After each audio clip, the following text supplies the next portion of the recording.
Welcome everybody, I'm Rob Scott from UC Today, and today I am joined by Jonathan George, Collaboration Lead and Webex Master. Welcome, Jonathan. Yeah, morning Rob. Hi, how are you?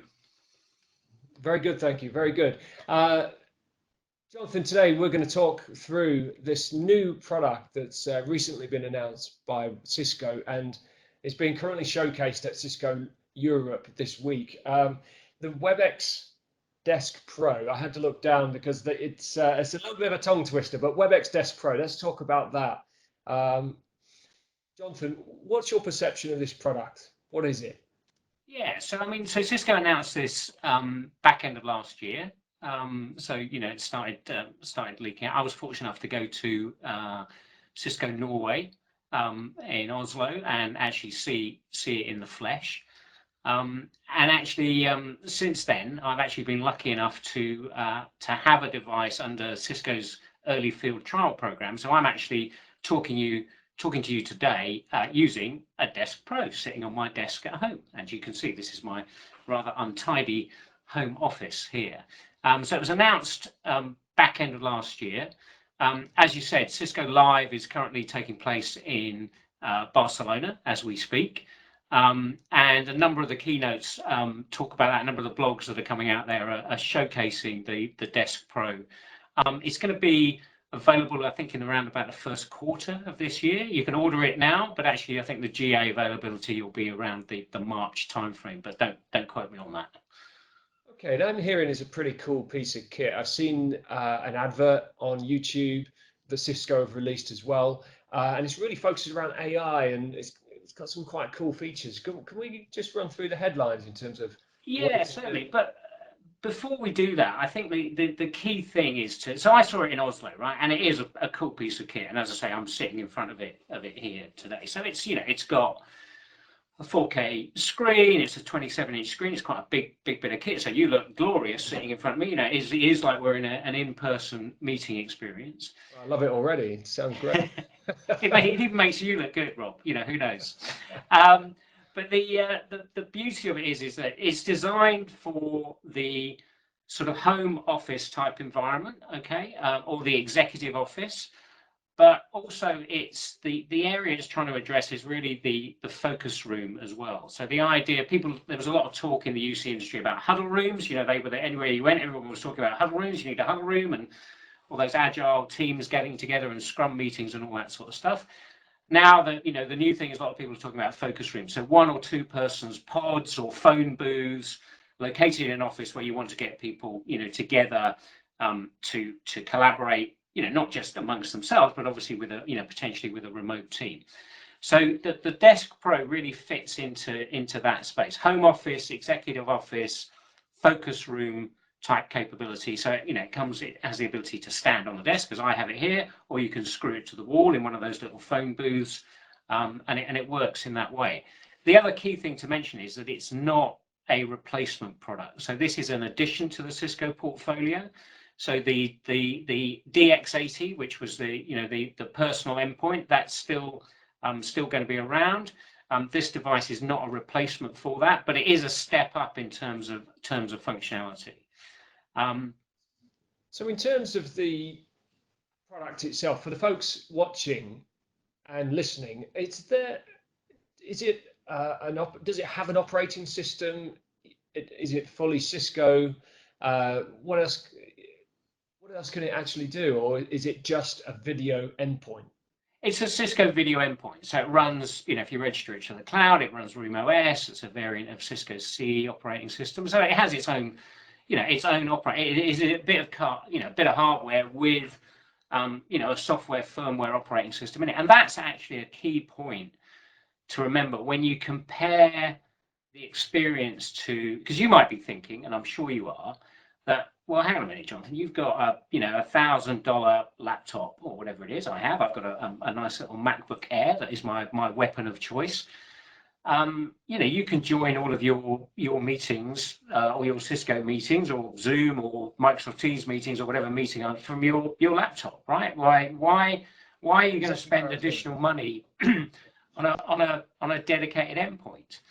And my answer to that is very simple. Is that the experience you get with a dedicated video endpoint compared to the experience you get on a laptop when you're in this type of meeting experience is completely different. And until you see it and live it and breathe it, it's difficult to explain.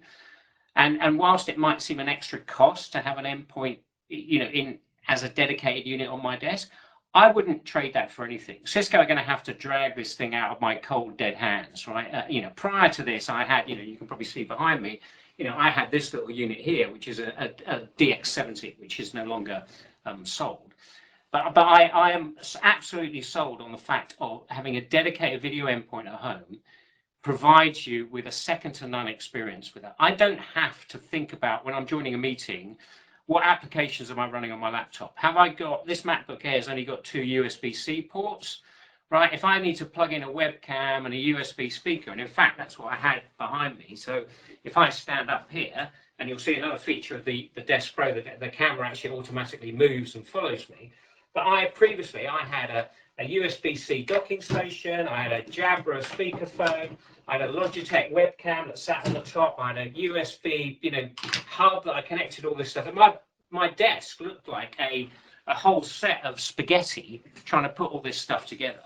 And when I was trying to get into a call, again, you've got to make sure that the right USB device is selected, that that are you using the right camera? Is the speaker there? Is is your CPU burning away cycles so you're going to get the experience? With a dedicated video endpoint unit, I'm never late for meetings and I'm never early for meetings, because now with hybrid calendar services and some of those other innovations from Cisco, when it's time to join the meeting, I get a big green button that pops up in front of me. I press that and I'm in the meeting.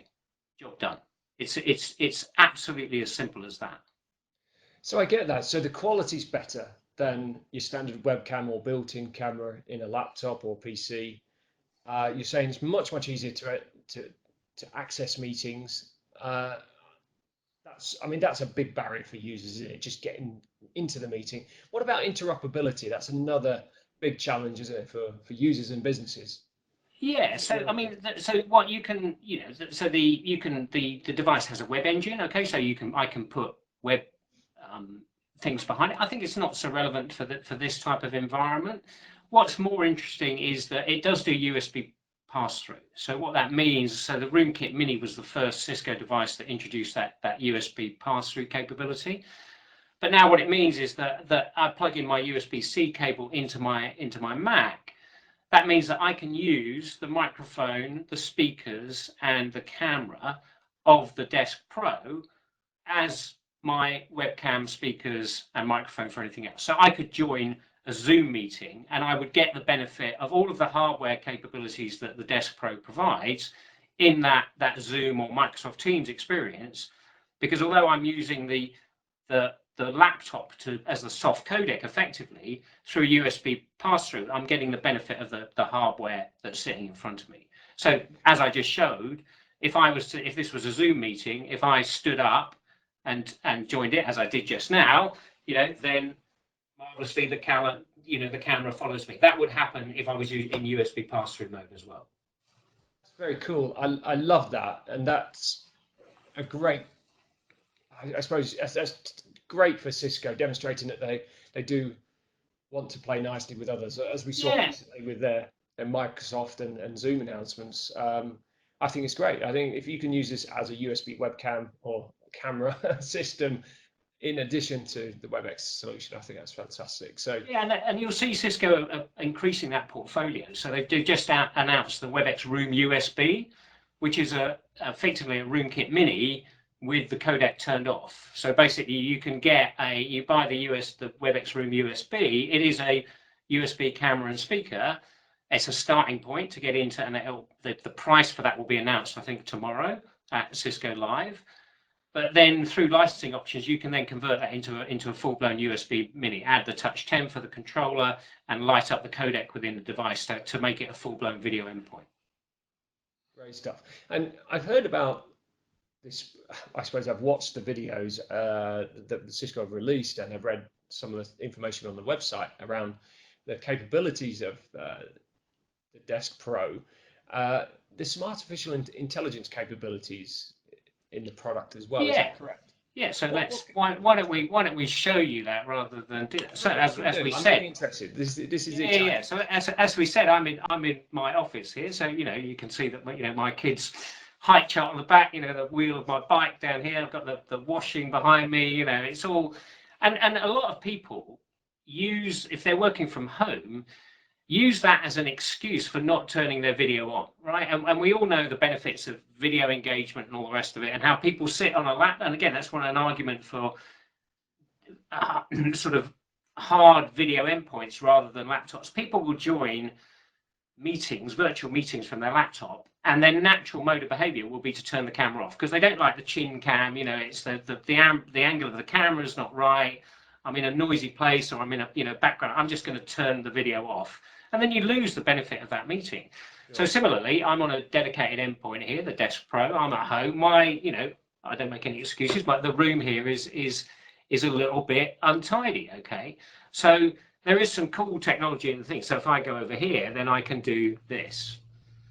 So you'll see it, and again, this is an EFT. So they're still working on the algorithms behind this. But you can hopefully see now, and people viewing this video can see that actually now all of that background is blurred out. So I don't know, what does that look like to you, Rob? It just looks blurred. It's great. I can't see. I can see an outline of the room. You just mentioned EFT. What does that mean? So early field trials. So basically, this is so I've got this device. This is if you like, a pre-release device. Okay. So there are some things that again, some edges that they're working around in terms of, and the background blur capability is there. Now, again, that's nothing new.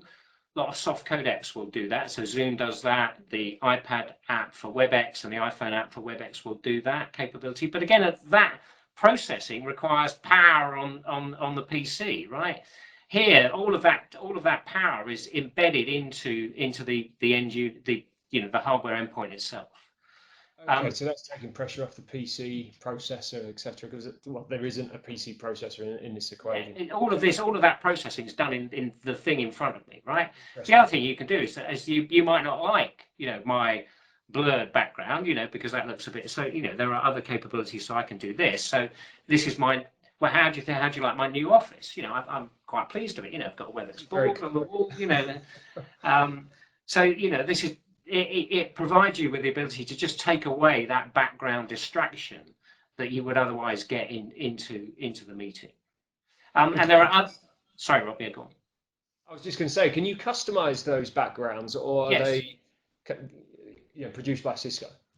No, this is just a JPEG file that I nicked off their Project Workplace website and just uploaded that JPEG file.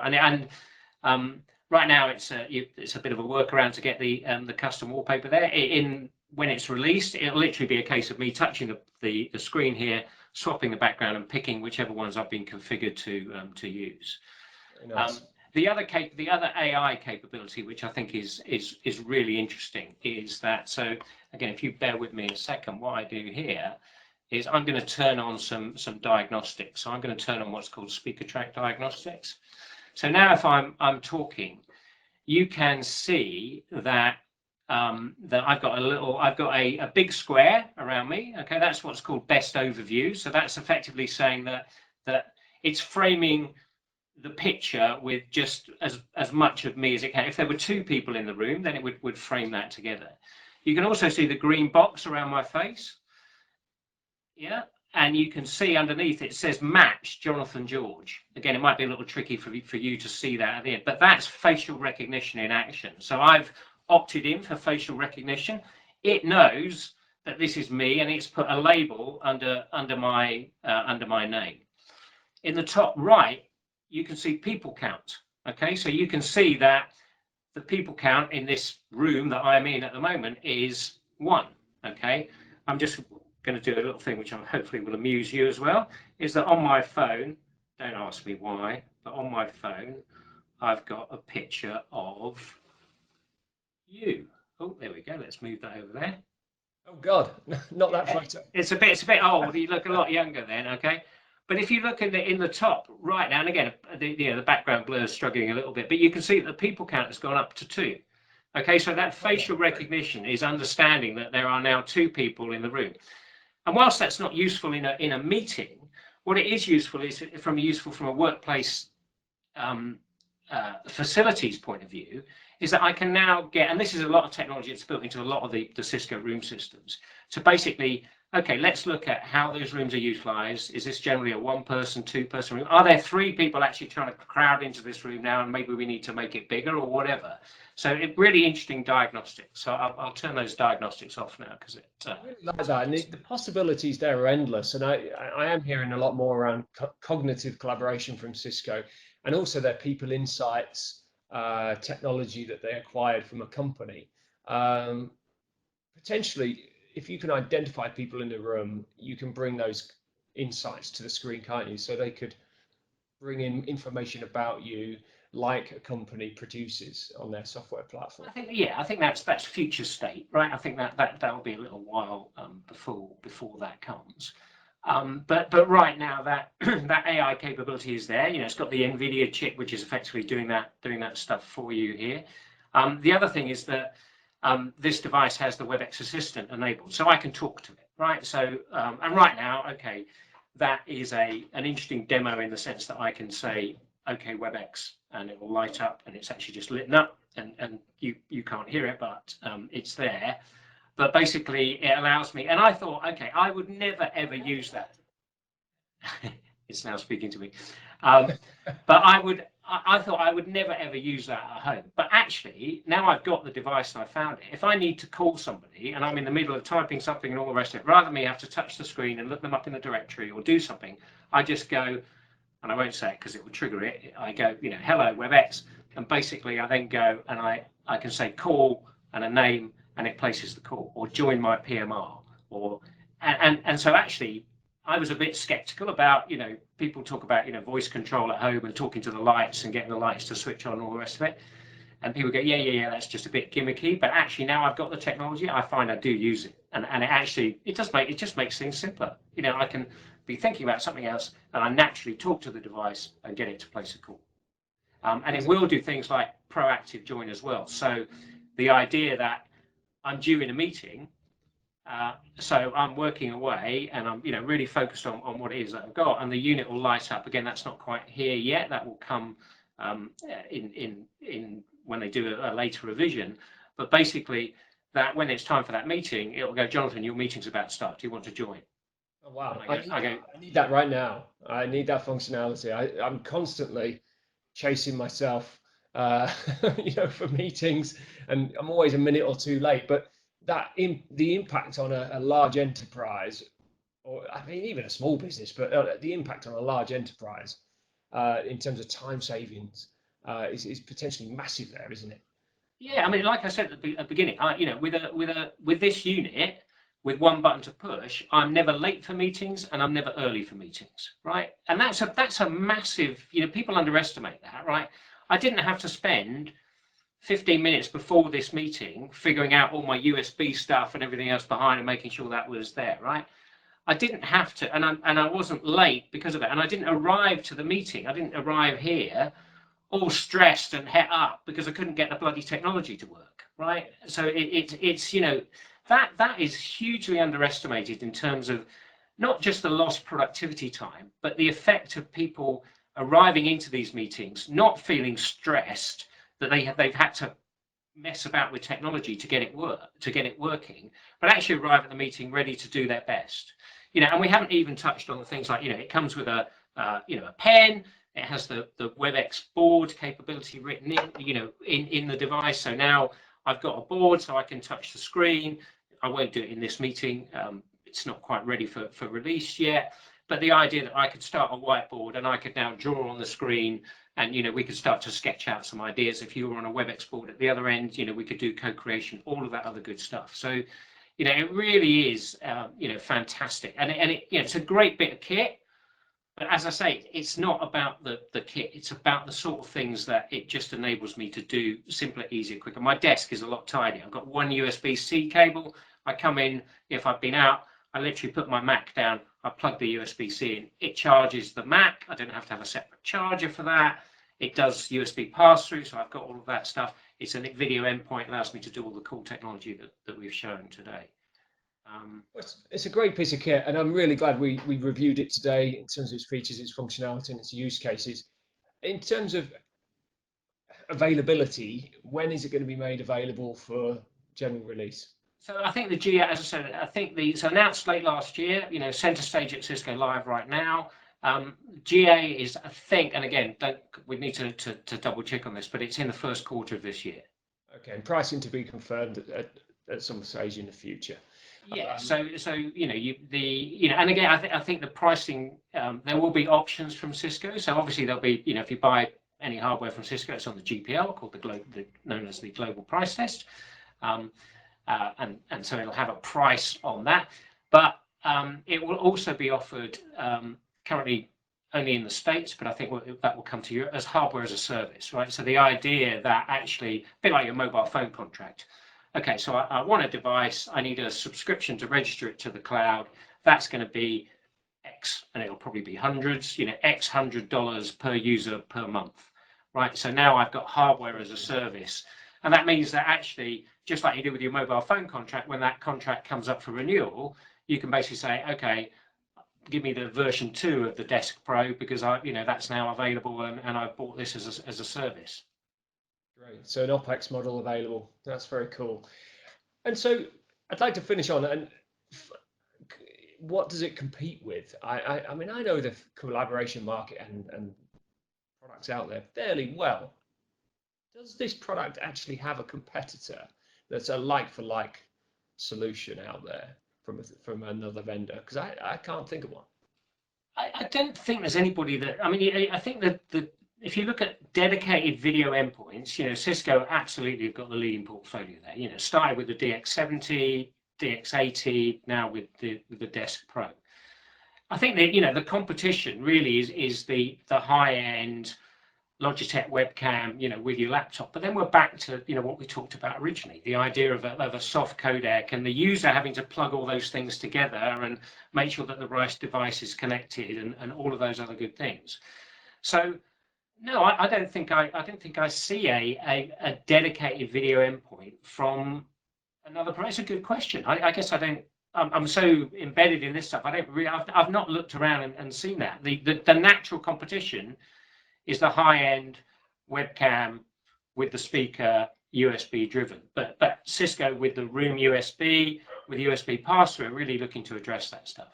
Yeah, with the, is it 27-inch screen you said? I don't know anything that quite competes at that level, apart from, say, an Apple Mac that's set on your desktop. So great talking to you today, Jonathan, about the Webex Desk Pro. I'm looking forward to the subsequent releases on the product too. So I'm sure we'll catch up again sometime soon. Thanks again, Jonathan. Absolute pleasure, Rob. Always a joy to speak to you, and hopefully, we've shown some of the capability, and I'll get back to my my executive office, looking bright and sunny outside there. Enjoy. Thanks again. Cheers. Take care.